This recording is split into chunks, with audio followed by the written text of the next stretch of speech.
Hey guys, this is Brian. Brian is a senior installer at Artisan Custom Closets, and he's going to tell you what we keep in our van and how our system works. Go ahead, Brian. All right, well there you go. You can see how everything's kind of shoved in the van, but it's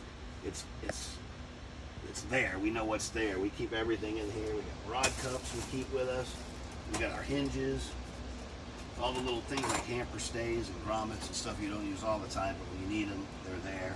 Always keep a couple belt racks and tie racks and stuff in there tucked away so they don't get damaged. And just extra drills just in case. It's always good to have a backup drill. Shims, booties. Booties are important, especially right now.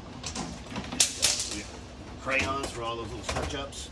Those are nice to have around.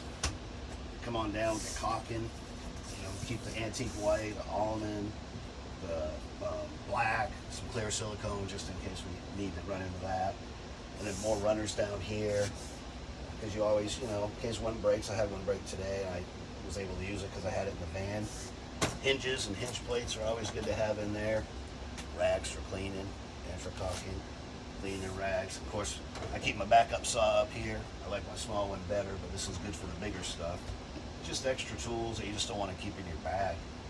And then, Where are your main tools?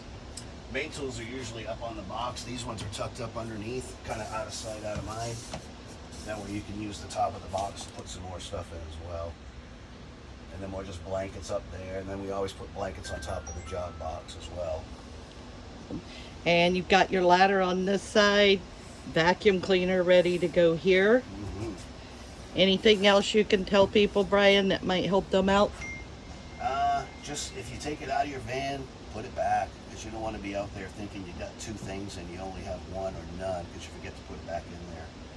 And that's kind of embarrassing if you can't finish a job for something that you should have with you all the time. Of course. Thank you, Brian. You're welcome. Just so if nobody's seen before, we call this a job box. So we load all the parts once the job's manufactured into a job box, and then we simply take that box when it's ready to go